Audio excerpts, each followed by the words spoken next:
There's only about a week left in the legislative session in Hartford for those elected people to further mess up the state before they go do their other work for a while. Here to talk about it, State Senator Rob Sampson of Wolcott. Hello there, Rob.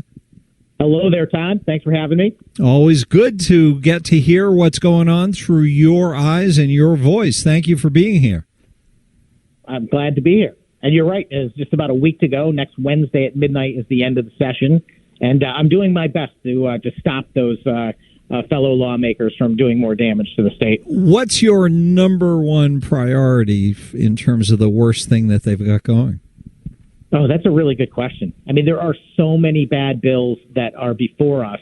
It's almost hard to list them. I mean, the things that have become kind of my priorities are things that went through my committees. So a lot of stuff that has to do with labor, paid sick days, for example. This is a huge mandate that they are looking to expand on small businesses, effectively telling folks that have as little as one employee that they've got to provide significant benefits to their employees. And I mean, it sounds really good to the passerby, but it's going to have a huge economic impact on these small businesses and make it even more difficult, to operate in the state of Connecticut, and will lead to fewer jobs and fewer opportunities for people. When there's a lot of bad housing bills. When they're considering something really stupid and destructive, like expanding the paid family medical leave thing into, small private sector companies, does that, do you ever get a sense that the people on the side that promotes those things ever feel that they're overreaching? No, not in the least. Their attitude is that all money belongs to them, that they have the power to regulate whatever they choose, that they were elected as the kings, lords, and queens of the rest of us mortal humans and beings, and they never feel shame. It's shocking to me because I challenge them on those grounds day after day here at the Capitol. People that follow me know that I am not shy when I speak on the floor of the state Senate, and I really put these people back on their heels. And it's quite clear. They don't even care that they don't even know the substance of their bills. There is a bill we debated yesterday which would really radically expand the state retirement system that has been created, that I think most of your listeners probably don't even know exists. But your employer right now is being mandated to take 3% out of every employee's paycheck, which the comptroller of the state of Connecticut will invest in a Roth IRA for you. And, they act like that they're doing, folks a favor by having this program. But as I reminded them, that's not a benefit. That's not charity. Any person can go buy a Roth IRA on their own. They don't need the state of Connecticut to do that.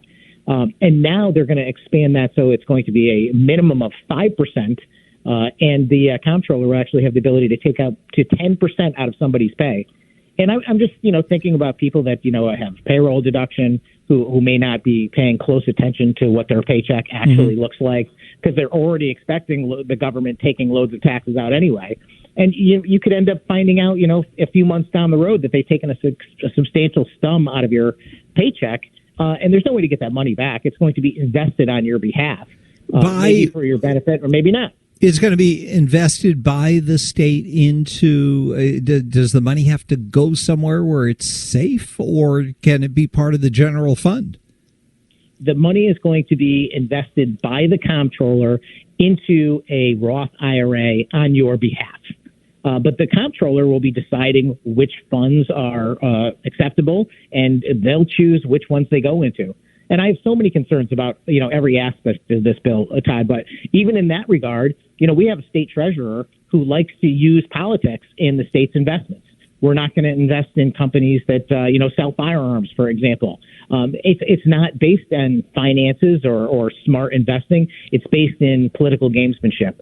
And my fear is that you're going to see the same thing out of the comptroller. They're going to start using ESG type investing and so forth. And they're acting like they're offering a benefit to the people of Connecticut when in fact they're denying the freedom of individuals to spend their money the way they choose. Well, they're denying it in favor of people who are proven to be completely incompetent in terms of how to spend money. Right. Yeah, so the comptroller in the state of Connecticut, I don't think was ever envisioned to have this role and responsibility. The Constitution of the state is very clear that the comptroller is supposed to keep track of the public accounts, not yours and mine private money. Oh, my Lord, that's amazing. Right, and the comptroller is not even required to be a licensed securities broker. The chairman of the Labor Committee, who I was questioning on the bill, I asked her, I said, what's the limit for contributions into a Roth IRA? She didn't even know the answer to the question. I'm like, you are about to mandate every person in the state has to participate in this program, and you don't even know the extent of it?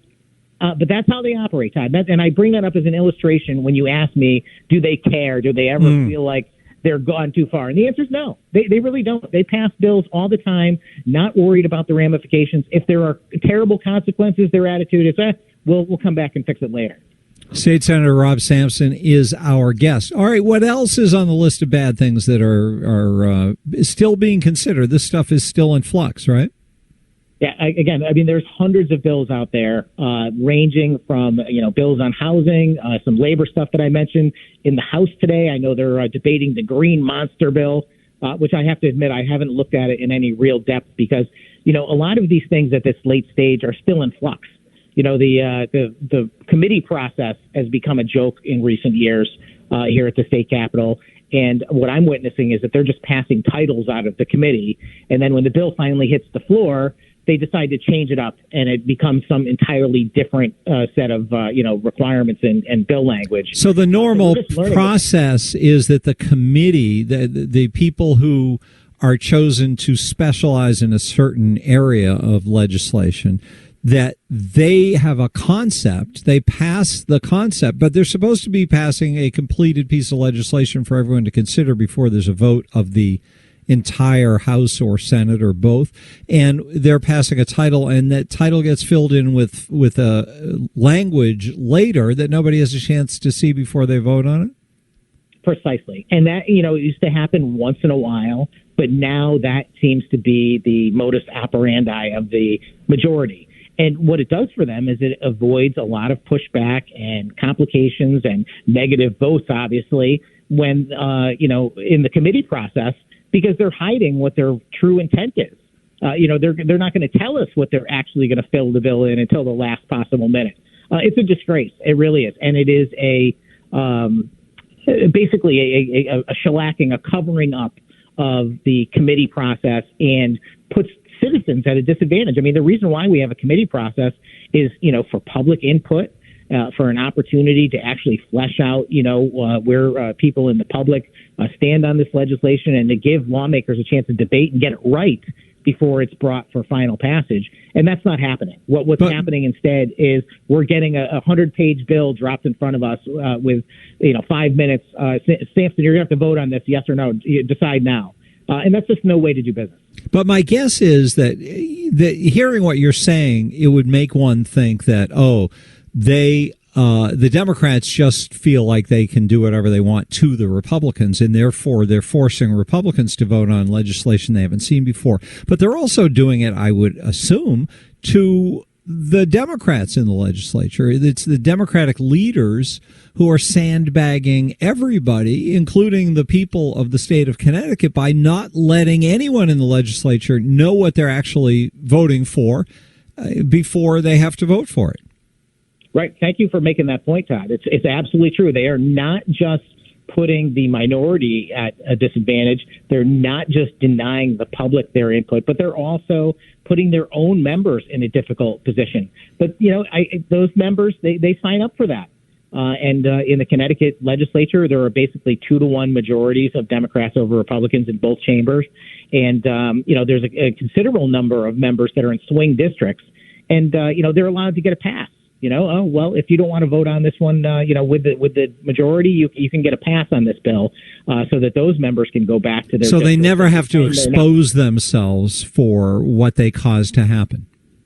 Absolutely. And what I'm trying to get people to understand all the time is that even if your Democrat state representative, for example, is in a moderate district and they present themselves as a moderate, their mere existence means that the very radical, and it is very radical, Democrat majority continues to stay in the majority and drive the agenda of the state of Connecticut. In order for Republicans to start to have a real say in the future trajectory of the state, we need to get in the majority, which means we've got to defeat even those moderate Democrats as well. Wow, that sounds horrible. All right, you give us some uplifting news through the eyes of Rob Sampson. Anything good going on? Well, the uplifting news is that I think that the Senate Republicans are in the best shape that I have witnessed since I've been here. We have new leadership. Steve Harding took over as our leader a couple of months ago, and I think we're a rejuvenated caucus. People are invigorated. We have been spending a lot of time showing our strength on the floor of the Senate by, filibustering and making it very difficult for the majority to move their agenda. A lot of people in the past have considered our caucus to be somewhat weak. And, I've always been maybe the voice of trying to strengthen our caucus and get us to fight against the majority. But it's happening. It's really happening. And I'm very proud. We got a week to go. And the Democrats are kind of on their heels. They haven't been able to move some of their more heavy, bad bills, and I'm hoping that continues. I do have a good feeling about what you're referring to, the new leader in the state Senate. And so you're saying that I'm right to feel that way, the new Republican leader. Yes. So far, so good. I've got great confidence in Steve, and I'm pleased that he pays attention to my views, and I think he's got a keen ear for what's happening out around the state, and that's a new thing. It really is. Well, I like how he's framing issues, how press releases are going out, not just from him, but from Senator Harding and Senator Sampson or whomever is on a piece of legislation. That's a great thing. And the framing of it is really important. The voice of perspective from the Republican point of view is being pushed all the time. That's right. I mean, that's been the view that I've had, is that we, end up in the minority when we don't fight, when we don't, paint ourselves as a legitimate alternative to the Democrats. And by saying what you're fighting for, what you're working for. We got to show a contrast. We have to explain what we would do differently in clear enough terms so that the people of Connecticut have a genuine choice to make. And Steve's doing a great job, and I'm really pleased about the direction that we have. We got to hold on for another week. We'll see how it goes. Yes, and you're expecting surprises. Does this session end the way the big session ends, with that awful bill where they just throw a lot of legislation in and everybody votes on it? I think you're referring to the budget implementer, and there are other things very much like that. But usually the way the legislative session ends is with a lot of wheeling and dealing and a bunch of bills passing without any debate whatsoever, because it's been a negotiation. We'll do 10 of your bills in exchange for one of our bills. And, we've always gotten the short end as the minority on that score. And I've always, advocated that we do not adopt that policy. So far this session, the state Senate, notorious for something called consent calendars, where we pass many, many bills all at once on a single vote. We have not done a single consent calendar. And I'm hopeful that we won't do any unless the Democrats earn that right. And the only way they're going to do that is by offering us actual say-so in what happens going forward. State Senator Rob Sampson, it's always good to hear your voice, as I said at the beginning, and I get to say it again at the end, and now everybody knows what I'm talking about. It's always my privilege, Todd. Thank you so much for having me. Thank you for getting the truth on the airwaves every day. We look forward to talking with you again soon. State Senator Rob Sampson, thank you, sir.